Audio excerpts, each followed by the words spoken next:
Assalamualaikum. Pernah tak kita terfikir macam mana surah-surah yang nampak berbeza dalam Al-Quran tu sebenarnya dia macam satu jalinan cerita yang besar? Hari ni kita akan jelajah perjalanan tu. Kita akan bongkar tema-tema utama dalam juz 27 dari surah Az-Zariyat sampailah ke surah Al-Hadid. Semuanya melalui kacamata tafsir Ibnu Katsir. Jom kita cari mesej agung yang mengikat kesemuanya. Kita mulakan dengan sesuatu yang sangat powerful dari surah An-Najm. Sebelum kita kupas apa-apa tema sekalipun, Al-Quran letakkan asasnya dulu. Mesej yang akan kita dengar ni, ia bukan rekaan manusia. Ia adalah wahyu yang tulen, satu kebenaran mutlak yang jadi paksi untuk semua perbincangan kita lepas ni. Okey, perjalanan kita untuk hari ini akan merentasi 4 hentian utama. Pertama, kita akan tengok macam mana kebenaran tu ditunjukkan melalui wahyu dan tanda kebesaran. Lepas tu, kita akan undur ke belakang sikit, ambil iktibar dari sejarah.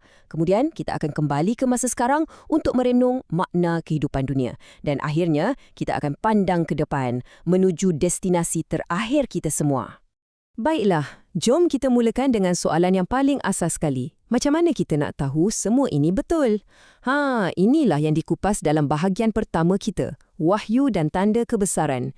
Kita akan lihat macam mana Al-Quran bukan sekadar mendakwa, tapi ia bentangkan bukti kekuasaan mutlak Allah yang tak boleh disangkal.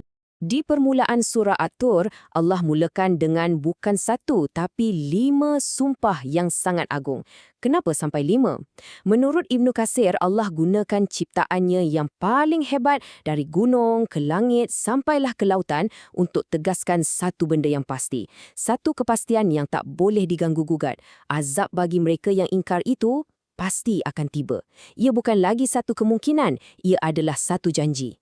Daripada sumpah-sumpah yang besar tadi, kita pergi pula ke satu mukjizat fizikal yang, subhanallah, memang susah nak bayangkan. Ia disebut dalam surah Al-Qamar. Cuba kita bayangkan, bulan di langit tu terbelah 2, betul-betul depan mata penduduk Mekah. Tafsir Ibnu Katsir sahkan peristiwa ni dengan riwayat-riwayat yang kuat. Jadi ini bukan sekadar cerita dongeng, tapi satu tanda kebenaran yang nyata. Dan kat sinilah timbul satu soalan yang betul-betul buat kita fikir. Kalau bukti dah jelas macam tu, sejelas bulan terbelah 2 depan mata, kenapa hati manusia masih boleh tolak dan kata, ini sihir je? Ini menunjukkan isunya bukan lagi pada bukti, tapi pada kedegilan hati yang tak nak terima kebenaran. Seterusnya, jom kita tengok satu nombor yang sangat menarik, 31. Apa agaknya yang diulang sampai 31 kali dalam surah Ar-Rahman, sampai ia jadi macam identiti surah tu sendiri. Inilah dia. Soalan keramat ni diulang-ulang, bukan sebab nak jawapan ya atau tidak, tapi ia untuk paksa kita berhenti sekejap dan fikir. Ibnu Katsir jelaskan ini adalah satu cabaran yang menusuk terus ke dalam jiwa kita. Lepas tengok semua nikmat ni, dari udara yang kita sedut, sampailah ke bintang di langit, nikmat mana lagi yang kita berani nak nafikan?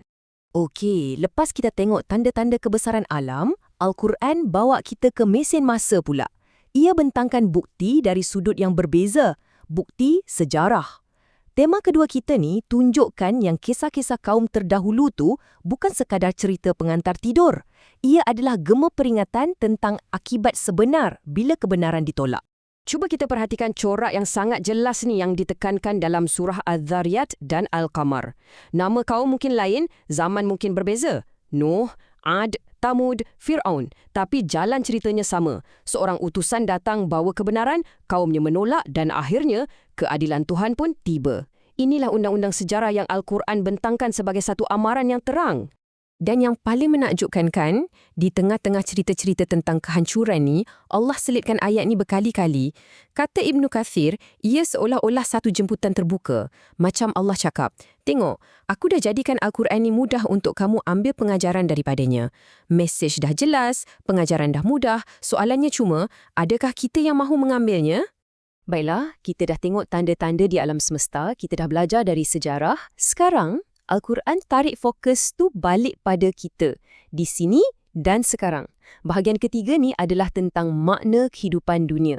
Ia bertanya, dengan semua pengetahuan ni, apa sebenarnya tujuan hidup kita ni? Apa yang patut kita utamakan?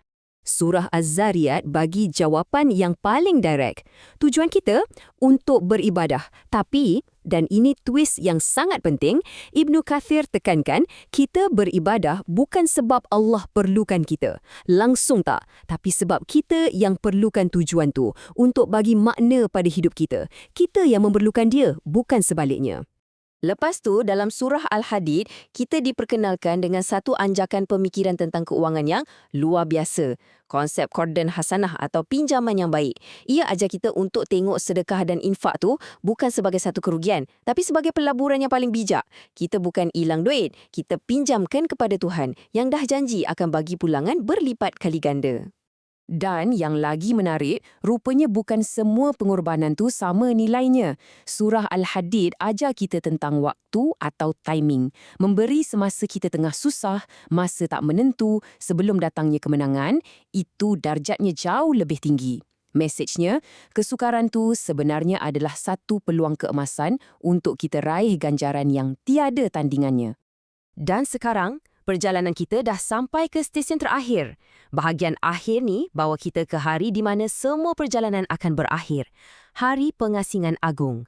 Ini bukan lagi teori atau cerita. Ini adalah realiti yang pasti menanti setiap seorang daripada kita. Surah Al-Waqi'ah, namanya sendiri pun bermaksud peristiwa yang pasti berlaku.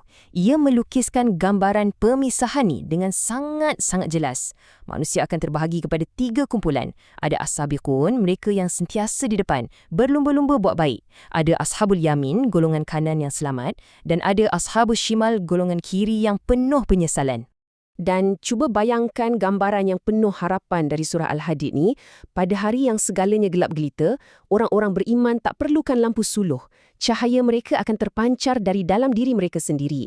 Cahaya yang lahir dari iman dan setiap amal baik yang mereka buat di dunia yang akan tunjukkan jalan lurus menuju syurga. Tapi sebaliknya, subhanallah, satu gambaran yang sangat menakutkan. Orang-orang munafik akan ditinggalkan dalam kegelapan mutlak. Mereka akan merayu, bagilah kami sikit cahaya kamu. Tapi satu dinding pemisah akan dibina serta-merta di antara mereka. Rahmat di satu sisi, azab di sisi yang lain. Satu pemisahan yang total dan mengerikan. Jadi, lepas kita faham realiti akhirat, macam mana kita patut pandang dunia ni? Surah Al-Hadid bagi kita satu analogi yang sempurna. Dunia ni macam taman yang cantik. Lepas hujan, memang nampak mengagumkan. Tapi ia sementara. Pokoknya, pasti akan layu, jadi kuning dan akhirnya hancur jadi debu.